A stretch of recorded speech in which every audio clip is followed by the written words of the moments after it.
Well, now that about to dump you might start going down, right? We're now influencing the amount of revenue coming from that, and we're increasing the lovers or increasing the revenue from potential lovers. Hey there, JJ here, president at Vision Labs. Today we're going to talk about revenue. I know that might seem very simple, overly simple in some cases, but revenue is the lifeblood of every business. If it's not, then you're probably pre-revenue startup, which is a whole different camp. You can go to someone else's video for that.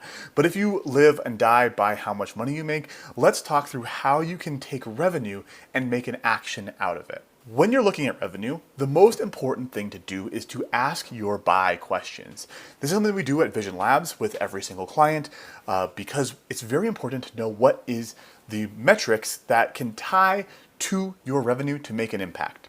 Revenue by default is a lagging indicator, meaning you'll have sessions on your website, you'll have leads, you'll have affiliate sign up. You'll have all of these different types of leading metrics before you'll actually have revenue. Revenue is usually the most lagging indicator there is. But how you can take that and make it more actionable is you can tie it to different types of dimensions or different ways of breaking it down. So the most common one is date. I'll show you a really simple graph right here. And in this case, it's broken down by month. This is more of an enterprise as far as a larger company would look at this, where you can look at every single month and say, how much revenue did we do that month? If you're more of a practitioner, you might look at it by day or by week, right? Sometimes the way that we break things up is we say that practitioners look at everything by day, managers look at everything by week, and then C-suite or executives look at things by month. In general, broad strokes. But here we have total revenue broken down by month. If you look horizontally, right, we have new customer revenue. Now we have revenue, that single revenue number, broken down by the type of revenue. Is it a new customer revenue? Is it a total revenue? Or returning customer revenue? Which one is it? We've taken that single number, revenue, and broken it down into 3 different categories: total, new, and returning. You can do that same thing for every metric.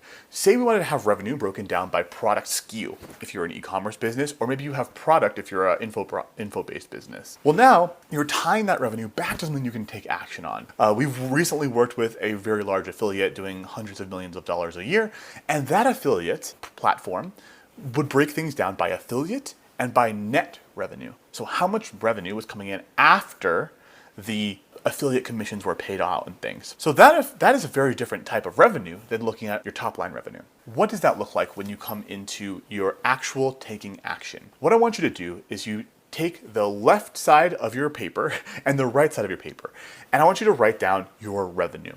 And then I want you to break it down by the things that are most impactful to you on a daily, weekly, and monthly basis.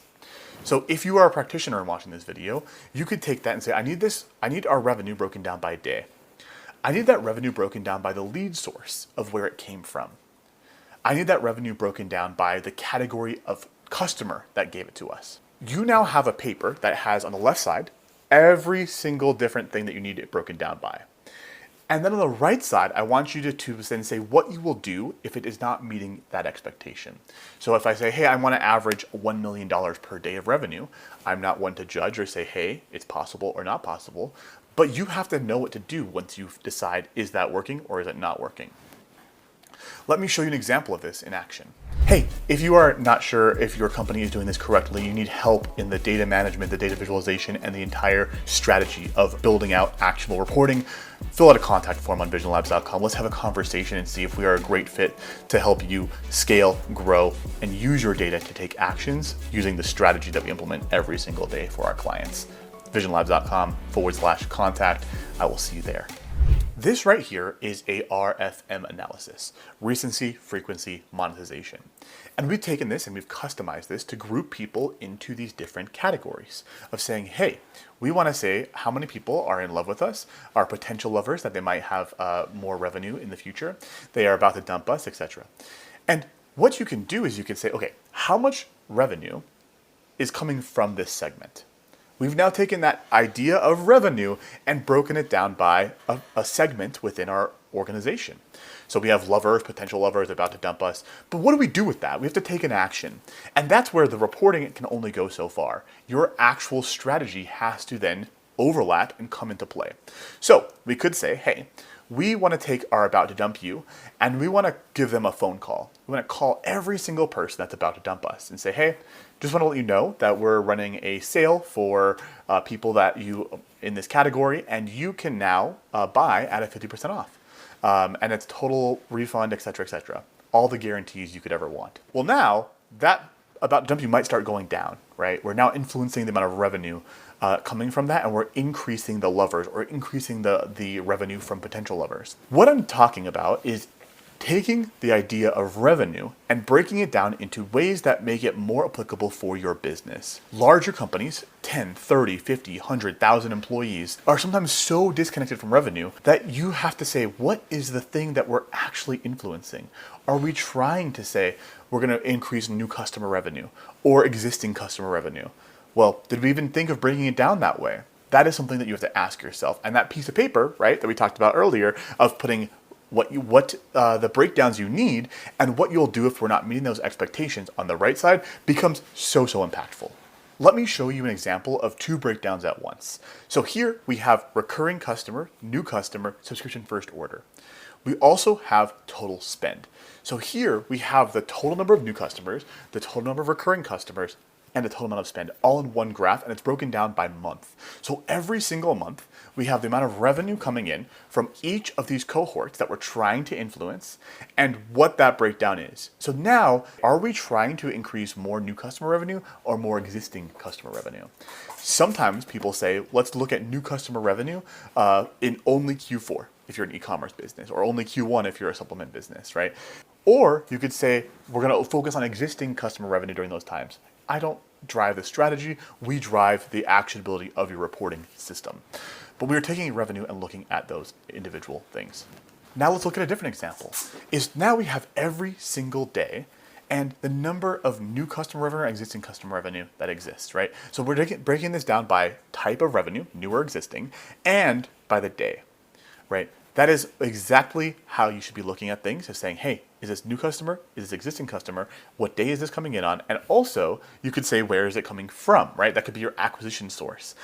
Right now, we are just taking one metric, revenue, and manipulating it again and again and again to find the way that you think about it to take an action. People don't think about it like this, and you really have to say every metric, this time we're taking revenue, what are we looking at? Beyond just looking at top line revenue, meaning total amount you come in, you might want to look at gross profit margin or net profit margin or those types of things. This is not a business analysis video. We're just talking about how to visualize your revenue and take an action on that. But those are also things to consider. You'd be surprised at how many times people do not understand what number they're actually looking at. Here in our last example, we are looking at the lifetime value customers based off of revenue. So here we are taking this and breaking it down by three different things. First, we're breaking it down by month. Okay, so now we have revenue broken down by month. We are also taking revenue and dividing it by the number of customers, right? So the average amount of revenue per customer. So we're taking that revenue and moving it one step further. And then we are breaking it down into the day of revenue. So how much is that revenue worth to us over time? And so let's just take, for example, we say April of 2024, how much is that worth to us 90 days later? They're worth $91 per customer. So we now have a thing that we can benchmark and say we're doing better. We shifted strategies in April for Q2, and we are actually doing better at the 90-day mark than we were before. And you can see here that it actually changes, right? Day 0 we did better, day 7 we did better, day 14 we did better, day 30 we did better than previous times. And it wasn't until last September that we did the same idea. So our new marketing efforts are working in the time-based cohort retention. And so we're taking that idea of revenue, right? I'm just going to drive this home, and you're probably going to stop watching by now. But we're taking the idea of revenue, and we're tying it back to where that came from, meaning that people could have bought 7, 8, 10, 12 times. It doesn't matter. We're tying that revenue back and breaking it down by the day they entered, the day that the customer first gave us money, and the revenue is there. The goal of this video is that you have an understanding of how you can manipulate revenue to make it more actionable. Oftentimes it's a lagging indicator that no one thinks about, but if you break revenue down by different types of dimensions and break it down in a useful way, you have an action to go take and something to go influence. And so hopefully go out there, influence the world.